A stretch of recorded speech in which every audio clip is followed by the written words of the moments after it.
Halo, halo, halo. Assalamualaikum. Jumpa lagi sama Ipe yang masih setia ngebawain alur film India. Gimana kabarnya? Semoga kalian dalam keadaan sehat dan selalu bahagia ya. Kali ini Ipe mau ngebawain alur film yang berjudul Patu Pala yang rilis di tahun 2023. Tanpa banyak basa-basi lagi, langsung kita masuk ke alur ceritanya.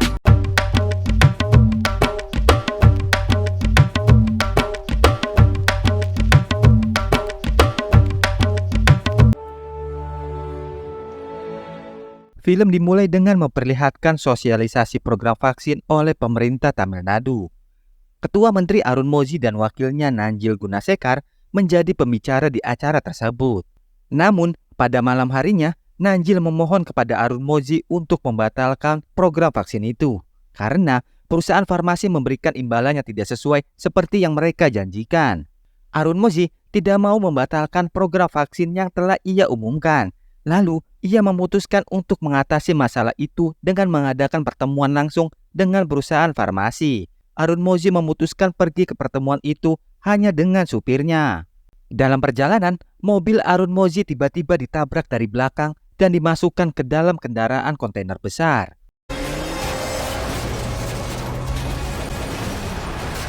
Kejadian malam itu menjadi misterius dan Arun Moji tidak pernah kembali.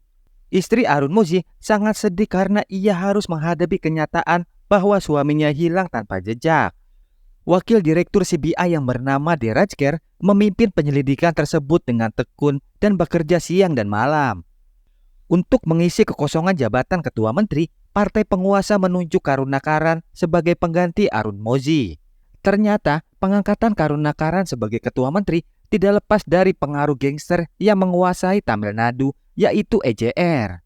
Hanya orang yang diinginkan oleh EJR yang bisa menjadi ketua menteri. Sementara itu, Nanjil terpaksa harus menerima kenyataan bahwa ia tetap menjadi wakil ketua menteri. Sementara itu, CBI terus melakukan penyelidikan dan mencari informasi tentang hilangnya Arun Moji. Ada seorang pria muslim yang dicurigai terkait kejadian tersebut. Dia terlihat dari pantauan CCTV. CBI langsung melacak orang itu yang ternyata berada di kota pizza dengan nama samaran Amir. Diraj menginterogasi Amir tentang hilangnya ketua menteri. Namun, Amir justru mencoba melarikan diri. Daripada ketangkap, Amir memilih untuk bunuh diri dengan menabrak sebuah truk. Setahun berlalu, Arun Moji masih hilang dan Diraj mendapatkan teguran dari atasannya. Sebenarnya, CBI telah memasang mata-mata yang bernama Sakti untuk mengumpulkan bukti terkait kasus tersebut. Sakti menyamar sebagai Guna, anggota gangster Karimbai, yang merupakan sahabat Amir. Sakti berhasil menjadi tangan kanan Karimbai. Target utama CBI sebenarnya adalah EJR, karena hanya gangster tersebut yang diyakini mampu melakukan sesuatu selevel menghilangkan seorang ketua menteri. Namun, CBI belum memiliki bukti yang cukup untuk menangkap EJR. Oleh karena itu, CBI melakukan operasi penangkapan terhadap Karimbai. Dalam aksi tersebut, guna menyelamatkan Karimbai dari kepungan CBI. Ia menembak mati petugas CBI, padahal semuanya hanya rekayasa. Karimbai yang tertipu merasa berhutang nyawa kepada Guna.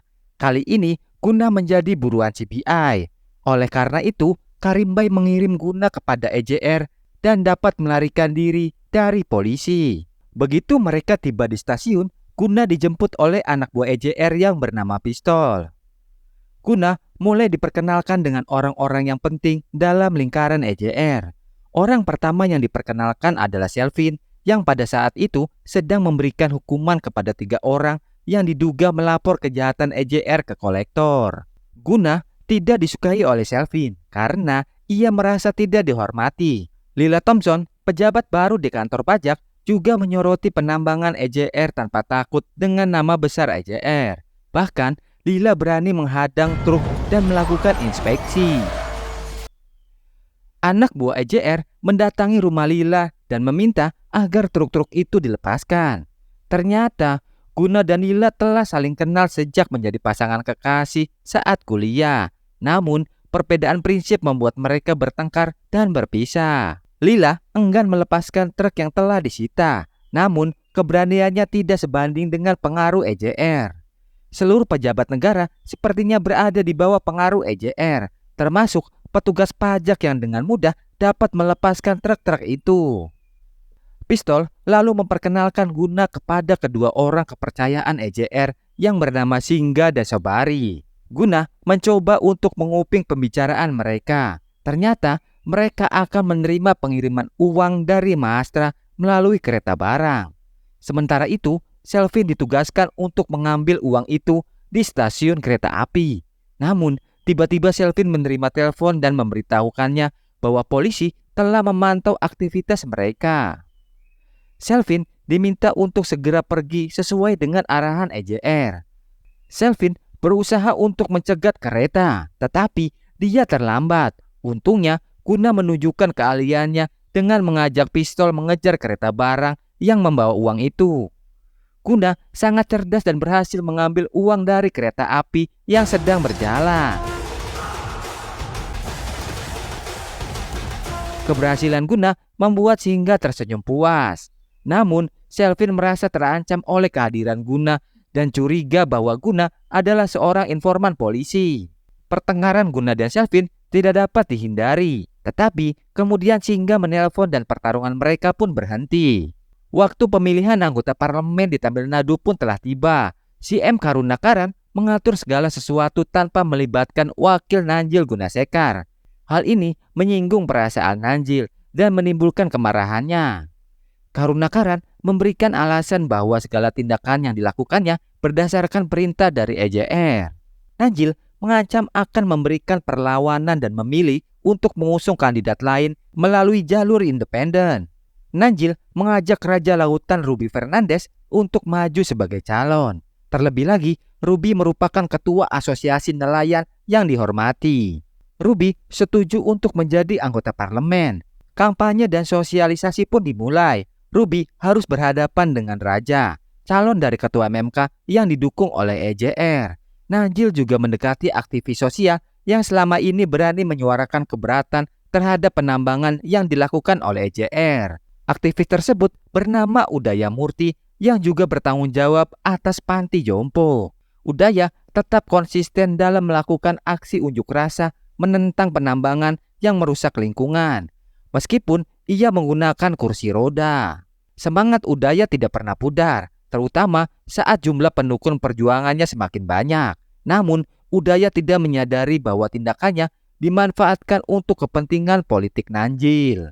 Tiba-tiba, seorang memberitahu para pengunjuk rasa bahwa rumah jompo yang telah dikelola oleh Udaya Murti telah dibakar oleh anak buah EJR. Mereka segera membubarkan diri. Sementara itu, duka meliputi Udaya Murti dan para penghuni panti. Kebakaran itu menelan korban jiwa dan masyarakat menganggap kekejaman EJR sudah melampaui batas. Udaya kasih tahu ayahnya melalui video call tentang semua yang terjadi, mengingat kalau ayahnya selalu membantu kebutuhan panti tersebut. Namun, para anak buah EJR yang dituduh sebagai pelaku pembakaran malah menyerang kelompok Ruby Fernandes. Ruby dibawa paksa ke lokasi tambang untuk menghadap EJR. EJR dengan begitu mudahnya menghilangkan Ruby. Guna selalu melaporkan segala hal yang dilihatnya kepada CBI dan terus mengikuti aktivitas EJR. Sebuah kelompok preman mengincar nyawa EJR. Namun, anak buah EJR dan Guna dengan sigap membantu.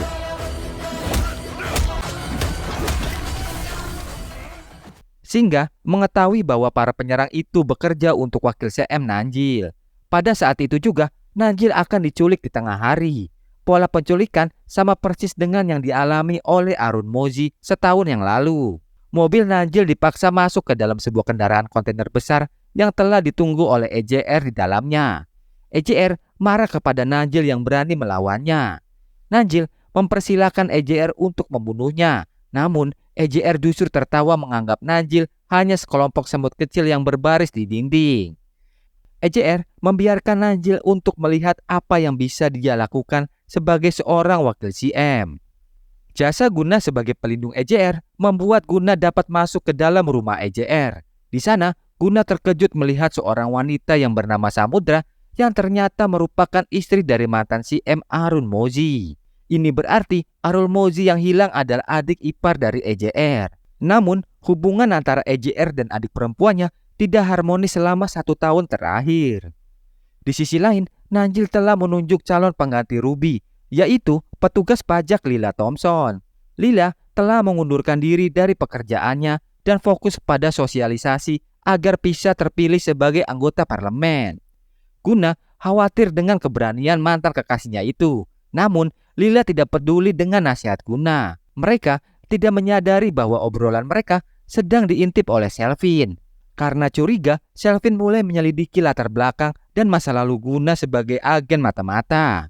Guna terus mengawasi aktivitas EJR dan mendekati keponakan EJR yang diajaknya bermain drone. Tentu saja, Guna memasang kamera tersembunyi pada drone tersebut. Guna penasaran dengan gedung penyimpanan di rumah EJR. Dia dengan sengaja memasukkan drone ke dalam gedung tersebut, sehingga dapat mengakses isi gudang dan memotret beberapa nomor rekening yang tersembunyi di sebuah buku. Ada pula lukisan saat EJR masih kecil bersama adiknya Samudra. Tindakan Guna tidak dipermasalahkan oleh EJR. Pada saat Guna bersama Singga, Sobari, dan yang lainnya, Selvin ngasih tahu mereka melalui telepon bahwa dia telah menemukan pengkhianat di dalam geng. Guna jadi panik mendengarnya. Selvin berada di tempat tinggal Guna, dan aktivitas Selvin dapat dilihat secara online oleh Guna melalui kamera tersembunyi yang telah dipasangnya. Anehnya, dalam rekaman itu ada orang lain yang terekam sedang menembak mati Selvin. Orang-orang meyakini bahwa Selvin telah dibunuh oleh Guna. Sabari yang juga terlibat dalam transaksi bisnis EJR melaporkan hal yang sama. Tetapi EJR tidak percaya bahwa Guna adalah pelakunya. Sementara itu, pemilihan anggota parlemen telah dimenangkan oleh Rajan yang telah didukung oleh EJR. Lila Thompson kalah telak. Lila dan Nanjil merasa sangat kecewa dengan hasil tersebut. Ayah Udaya Murti yang selama ini menjadi donatur panti tersebut memberikan pengakuan yang mengejutkan. Panti itu didanai oleh perusahaan global yang bernama Bliss di Norwegia. Namun, tidak ada yang menyadari bahwa perusahaan tersebut sebenarnya didirikan oleh EJR. Semua yang mendengarkan pengakuan itu langsung terkejut. Kebaikan EJR tidak hanya terjadi di India, tetapi ratusan ribu orang tua jompo di seluruh dunia mendapatkan bantuan hidup dan anak-anak miskin mendapatkan akses sekolah secara gratis dengan bantuan dana dari EJR. Guna juga mendapatkan informasi penting dari CBI tentang nomor rekening yang terpotret di dalam buku. Rekening tersebut merupakan milik Global Bliss yang ada di Norwegia. Guna kaget banget mengetahui fakta ini. Penilaian Guna tentang EJR seketika berubah. Orang yang selama ini dianggap sebagai ketua geng serba jahat ternyata memiliki hati yang baik. Rumah EJR dipenuhi oleh para penghuni panti yang mengucapkan terima kasih atas segala kebaikan yang telah dilakukan olehnya. Mereka juga meminta maaf karena telah banyak bicara buruk tentang EJR. Sosok EJR memang sangat unik dalam gerakannya. Tiba-tiba EJR mengajak salah satu orang kepercayaannya, Saubari, untuk naik mobil bersamanya. Di dalam mobil, EJR menginterogasi Saubari tentang pengkhianatannya selama ini. Sabari terungkap telah bekerja sama dengan Najil untuk membunuh EJR di kuil demi kekayaan. Sabari juga terlibat dalam pembakaran panti yang dilakukan oleh Ruby Fernandes untuk merusak citra EJR dan calon yang diusung. Ternyata Sabari adalah orang yang telah membunuh Selvin. Rupanya Sabari panik ketika Selvin melaporkan telah menemukan pengkhianat di dalam geng.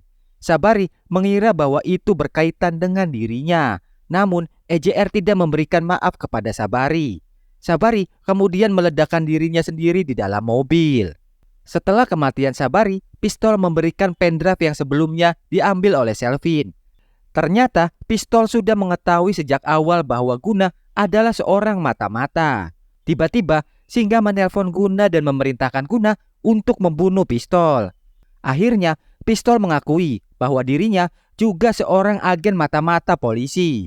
Nama asli Pistol adalah Inspektur Kanan yang ditugaskan untuk mencari informasi tentang hilangnya CM Arul Mozi. Sayangnya, penyamaran Kanan telah diketahui oleh EJR.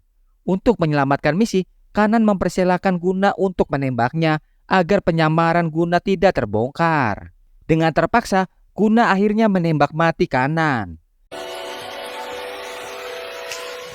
Wakil CM Nanjil yang berani melawan juga telah diberhentikan dari jabatannya oleh Partai MMK atas perintah EJR.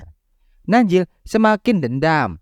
Pada hari ulang tahun EJR, banyak masyarakat yang datang dan berkumpul untuk mengucapkan selamat. Guna menyarankan EJR untuk keluar menemui masyarakat. Tetapi EJR tidak ingin merayakan ulang tahunnya.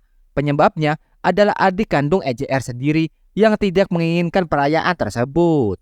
Guna berbicara dengan Samudra agar tidak lagi membenci kakaknya. EJR adalah orang yang terhormat yang selalu membantu anak yatim piatu. Tetapi EJR sendiri hidup seperti yatim piatu.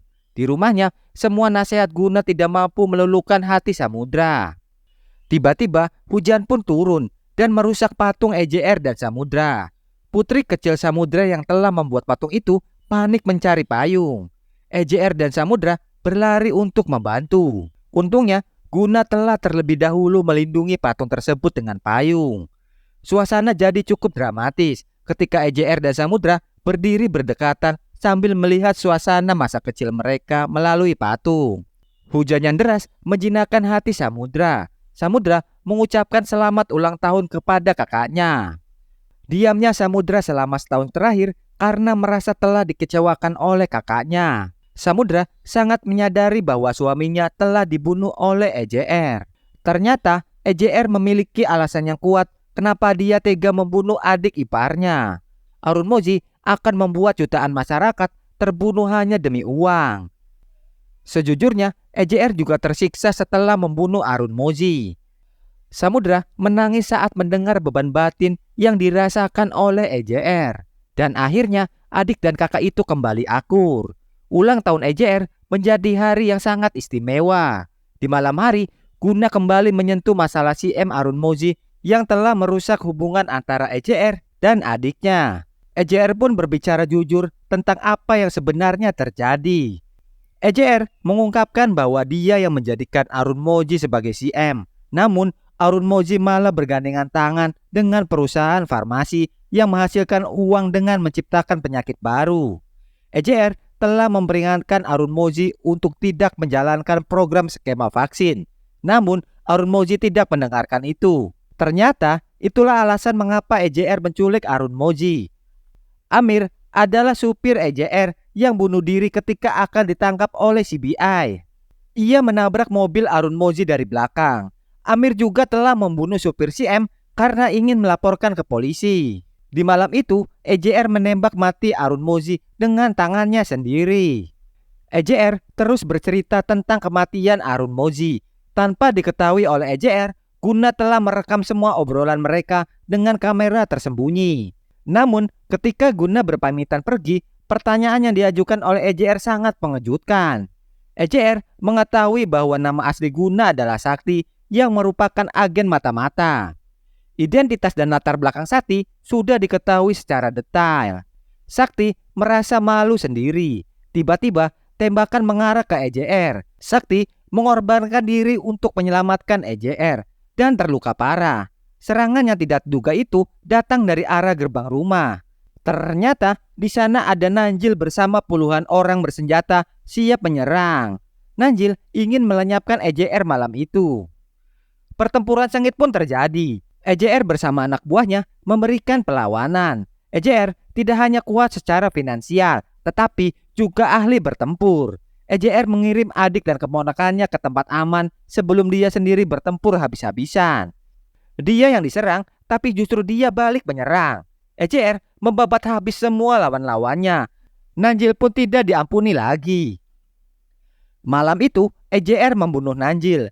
Mayat Nanjil dan semua penyerang disembunyikan untuk menghindari jeratan hukum. Namun, EJR harus menghadapi masalah lain dari pihak kepolisian.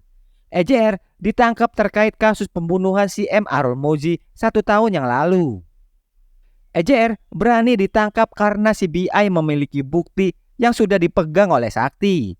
Direj meminta Sakti untuk segera menyerahkan bukti. Namun, Sakti mengaku bahwa bukti tersebut telah rusak karena tembakan. Direj dengan mudah mengetahui bahwa Sakti sedang berbohong. Direj kesal karena Sakti telah berkhianat dan melindungi EJR. Dan film pun ditutup dengan adegan Direj terpaksa melepaskan IJR, sang pahlawan sekaligus penjahat, sehingga EJR bebas dari segala tuduhan pembunuhan yang dilakukannya.